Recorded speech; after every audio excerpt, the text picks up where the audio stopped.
hard to let it down, 'cause you can work wherever now.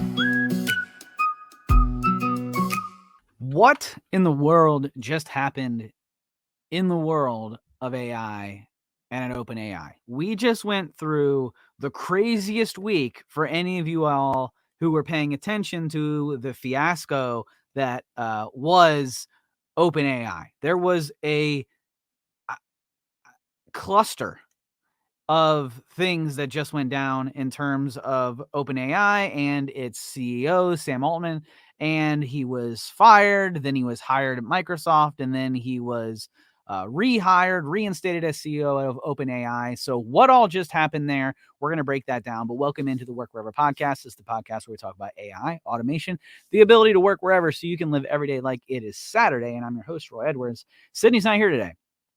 Crickets. I know, but we're going to talk about OpenAI, and you can just, I'm on Bing right now. You just type in what just happened at OpenAI. And I mean, they went through 3 CEOs in a matter of like 3 days. I mean, it was just the craziest thing that just happened. Total of 5 days of chaos, of just absolute nightmare of a situation within OpenAI, but ultimately just ended up right where we began at the beginning of the week. So let's break this down. For those of you who don't know, OpenAI is the creator. They are the brainchild of ChatGPT.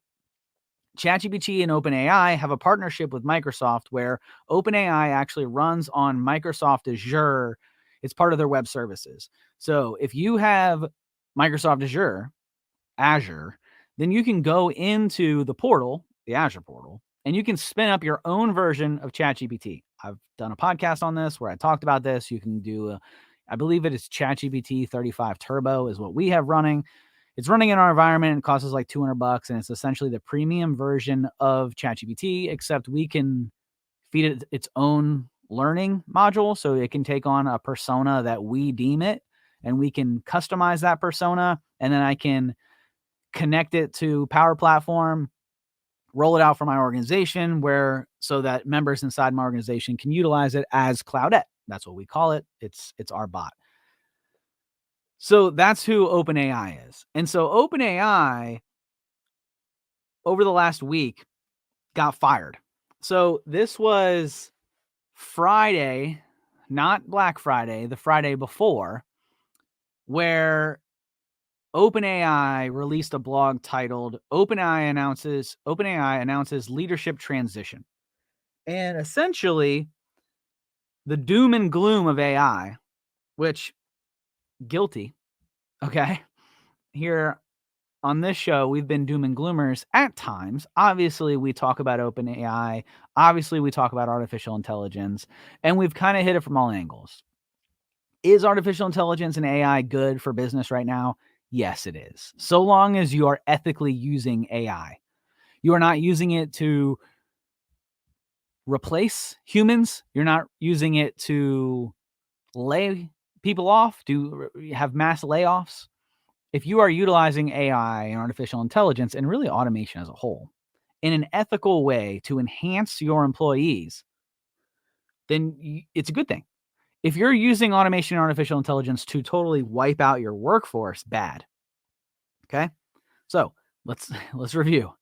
AI automation to enhance the productivity of your employees. Good. Artificial intelligence to lay off employees. Bad. Follow so far? So all of this doom and gloom that's happened over the last 8 months of Terminator, and it got Sam Altman fired by the board over at OpenAI. So OpenAI publishes the blog on Friday. It says, OpenAI announces leadership transition, in which it said that Altman would be leaving after a deliberate review process by the board, which concluded that he was not consistently candid in his communications. So he pissed somebody off at the board. The board, which then included Ilya Sutskever, OpenAI's chief scientist, Adam D'Angelo, chief executive of the QA platform Quora. Am I saying that right? Quora. And then Tasha McCauley, a tech executive, and Helen Toner, a director of Georgetown Center for Security and Emerging Technology. They no longer had confidence in his ability to continue leading OpenAI, they wrote in that blog. Now I'm reading from an LA Times article titled 5 Days of Chaos, What Just Happened to OpenAI, but there are tons of articles. I mean, this has literally been all the buzz for the last week if you are pulse checked at all into the technology. Even if you're not pulse checked into technology, X, Twitter, they've all been talking about this, right? All over the internet. Yes, I know X and Twitter are the same thing, okay? But stick with me. Okay. So, fired last Friday, okay?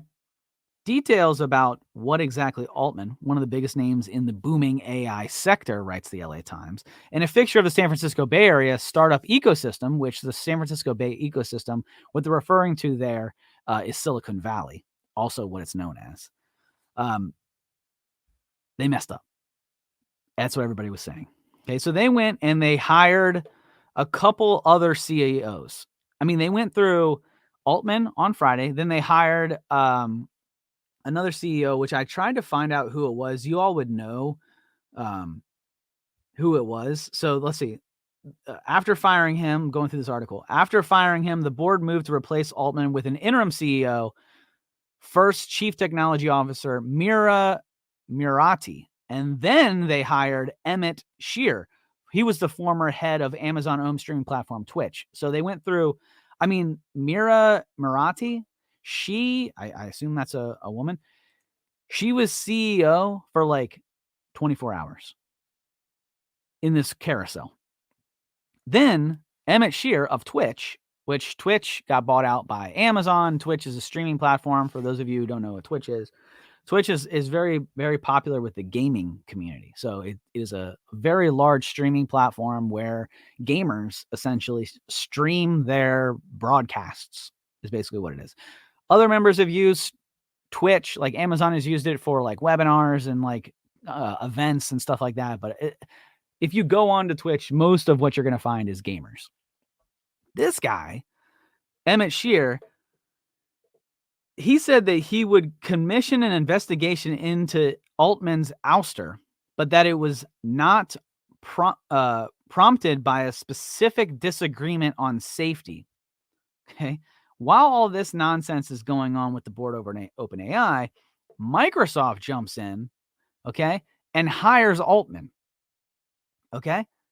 Altman quickly lined up a landing at Microsoft where he was set to lead an AI research team.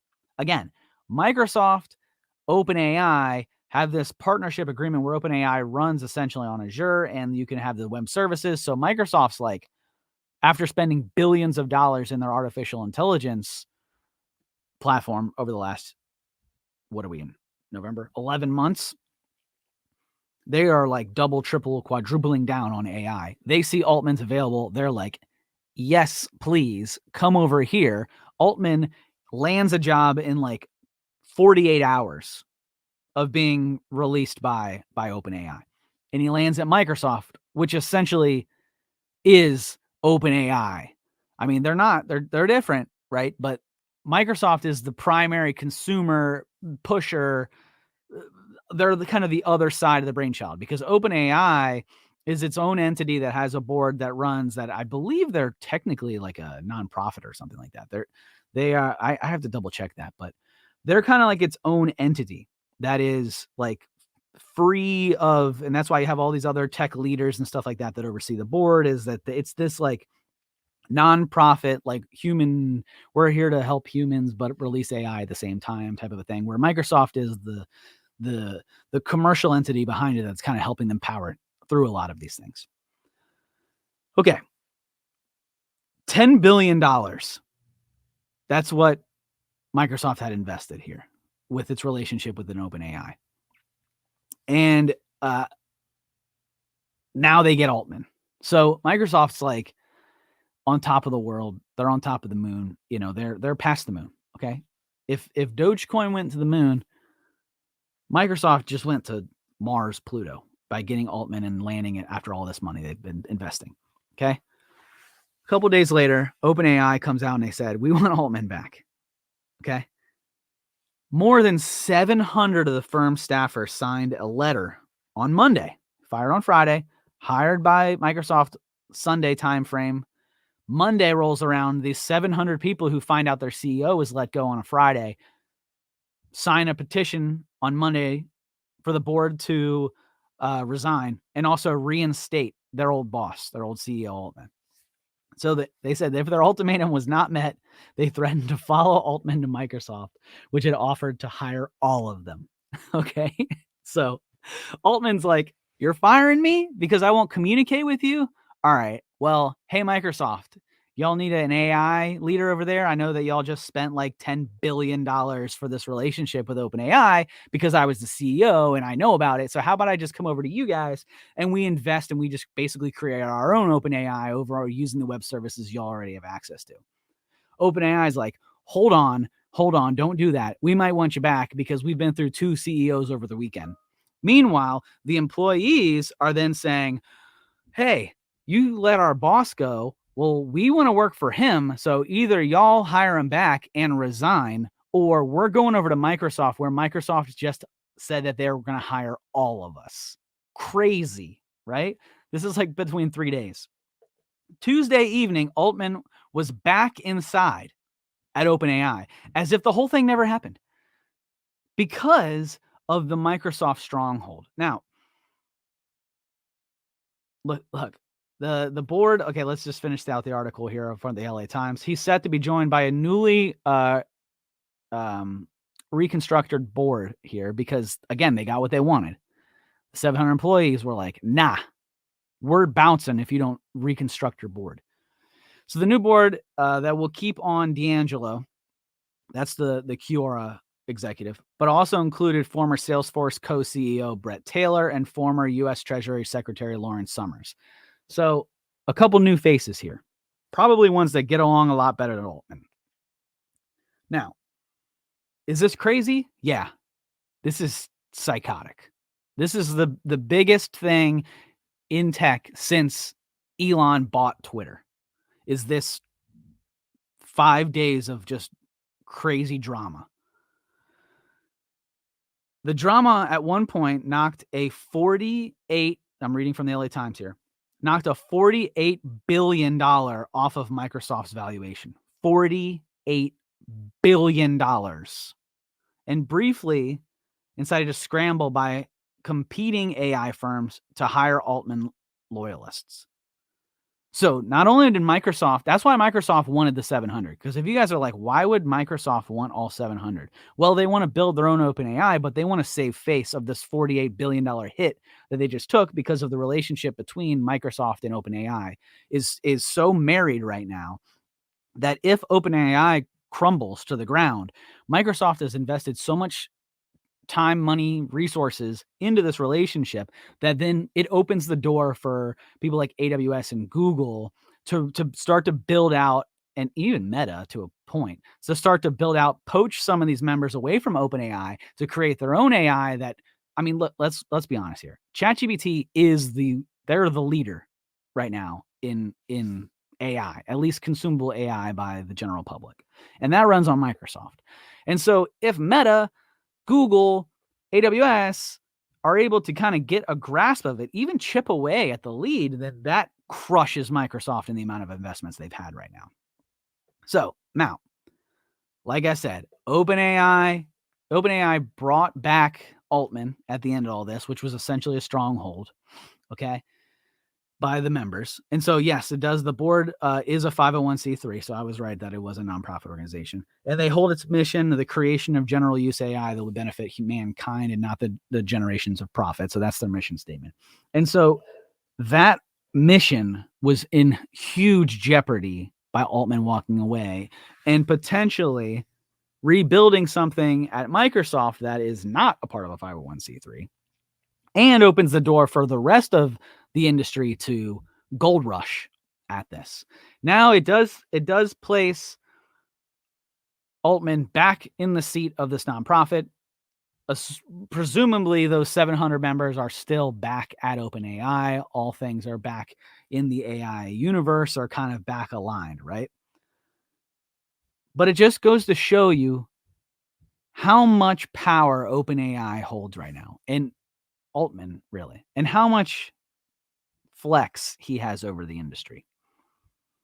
And that should be both good and bad for tech. It's good because OpenAI, they keep Altman there. It's a 501c3. So presumably they are a non-for-profit. So OpenAI remains open, no pun intended, there for organizations to and the general public to consume and, push forward. We won't see the commercialization of AI, at least not today, which could have happened in a gold rush capacity had Altman gone over to Microsoft and then these other agencies poached members. We saw how fast Threads got spun up after Meta poached people away from Twitter, right? Threads was essentially spun up months later. So imagine the amount of AI that we would have had OpenAI members been poached by Google, Meta, and AWS, and they already have AWS, or they already have AI initiatives. So we would have saw like ChatGPT, whatever, whatever they want to call it, Chat Friend, Chat Buddy, whatever, out of those other competitors. So the article closes with, nevertheless, OpenAI was recently in talks with investors that would have valued it at $86 billion with a B, nearly $100 billion. It's crazy. That is absolutely nuts. So this is not over. This board shakeup at OpenAI is crazy. And it's only going to get crazier because more people are going to be talking about this. What do I think just happened? I think that Altman is a key piece. Obviously, he's a key piece. But he's a key piece to the next 10 years of artificial intelligence. And the big players know it. That's why Microsoft wanted him. That's why Google, AWS, Meta were trying to poach people away from OpenAI. OpenAI is the king right now when it comes to artificial intelligence. And that intellectual property that exists within those walls, everyone wants a piece of it. So if you thought Threads spinning up with Twitter and the amount of lawsuits that's tied up right now and how that platform was able to spin up relatively quickly, if you thought that was kind of a mess, you haven't seen anything yet. Because things are about to, this is not the last, like I said, this is not the last we hear about this. This is going to be some crazy stuff heading into the new year. And it was kind of swept under the rug about how quickly the 3 CEOs went through OpenAI with Altman landing back there. Wild. So guys, keep a pulse on this. We're going to keep talking about this. I had to bring it up because I saw all this stuff go through and I'm like, I got to touch on this at least. I can't go an entire week with it and not mention the OpenAI carousel. So what just happened to OpenAI? A stronghold over the community just happened at OpenAI. The people of OpenAI, the employees, strongholded and got their man back so that the rest of the industry didn't just gold rush against their tech. That's what just happened.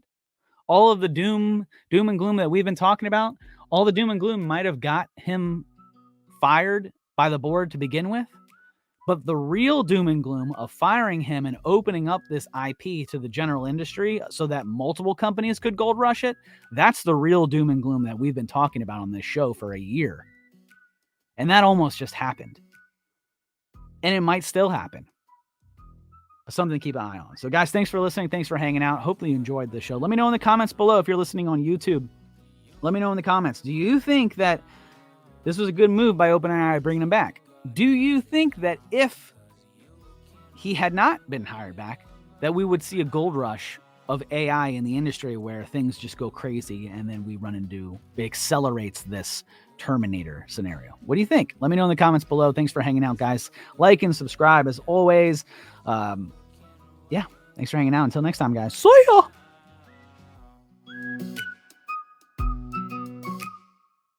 Hey there! Don't forget to hit that subscribe button and turn on notifications for all the latest videos from Capital Presence.